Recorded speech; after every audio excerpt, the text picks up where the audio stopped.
ఈ దేశాన్ని అత్యధిక కాలం పరిపాలించింది కాంగ్రెస్ పార్టీ. ఆ తర్వాత కొన్ని రాష్ట్రాలు సుదీర్ఘకాలం పాటు పరిపాలించింది కమ్యూనిస్టులు. త్రిపురలో కావచ్చు, బెంగాల్లో కావచ్చు, కేరళలో ప్రతిసారి మారినప్పుడల్లా అయితే కాంగ్రెస్ వీళ్ళు, కాబట్టి తద్వారా ఎక్కువ కాలం అది అక్కడ కూడా పరిపాలించింది.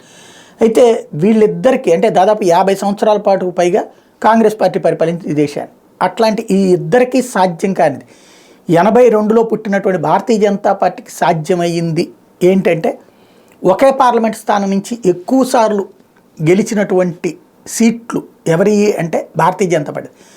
కాంగ్రెస్ వల్ల కాలేదు అన్నటువంటి విషయాన్ని తెలియజేస్తున్నటువంటి లెక్క. ఒక్కసారి లెక్కలు చూద్దాం. 1989 నుండి వరుసగా 89, 91, 96, 98, 99, 2004, 2009, 2014, 2019 9 సార్లలో బీజేపీ గెలుస్తూ వస్తున్న లోక్సభ స్థానాలు 8 కంపల్సరీగా గెలుస్తూ వస్తున్నాయి. అందులో గుజరాత్లో 3 ఉన్నాయి, మధ్యప్రదేశ్లో 5 ఉన్నాయి. ఈ 8లో కూడా బీజేపీ కంటిన్యూగా గెలుస్తూనే ఉంది. ఈ 1989 నుండి ఇప్పటిదాకా జరిగిన దాంట్లో 8 సార్లు గెలిచినటువంటి.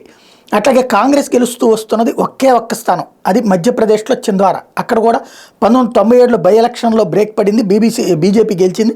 తర్వాత జనరల్ ఎలక్షన్లో వచ్చేటప్పుడు మళ్ళీ తిరిగి కాంగ్రెస్ గెలిచింది. అంటే అక్కడ కొంత బ్రేక్ ఉంది, ఇక్కడేమో కంటిన్యూ గెలుస్తూ వస్తున్నారు.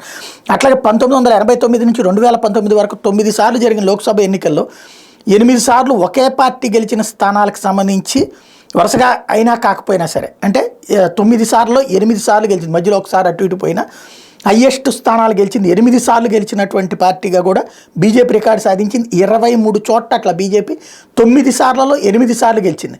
కాంగ్రెస్ 3 నియోజకవర్గాల్లో మాత్రమే అట్లా సాధ్యం కలిగింది.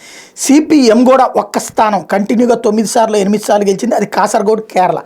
ఇది వాళ్ళకి సంబంధించినటువంటి రికార్డులు ఉన్నాయి. అట్లాగే 1989 నుంచి 2019 వరకు 9 సార్లు జరిగిన లోక్సభ ఎన్నికల్లో 7 సార్లు ఒకే పార్టీ గెలిచినటువంటి స్థానాలు, వరుసగా కాకపోయినా మొత్తం మీద గెలిచినటువంటి స్థానాలు బీజేపీ 27, కాంగ్రెస్ పార్టీ 8, సిపిఎం 6. ఆ రూట్లో నడుస్తుంది. అలాగే గత 9 ఎన్నికల్లో ఒకే నియోజకవర్గం నుండి 7 సార్లు అంతకన్నా ఎక్కువ సార్లు గెలిచినటువంటిగా పార్టీగా అత్యధిక 7 సార్లు 9లో 7 సార్లు గెలిచింది అత్యధికంగా భారతీయ జనతా పార్టీ 58 సీట్లు, కాంగ్రెస్ 12 సీట్లు, సిపిఎం 7 సీట్లు. అందుకే భారతీయ జనతా పార్టీని ఓడగొట్టడం అసలు ఎస్టాబ్లిష్ కానీయకుండా చూడటానికి ఎందుకు కంగారు పడుతున్నారు అంటే, ఒక్కసారి అది హస్తగతం చేసుకున్నాక అవతల వాళ్ళకి అవకాశాలు ఇవ్వట్లేదు అన్నటువంటిది ఇలా భయం.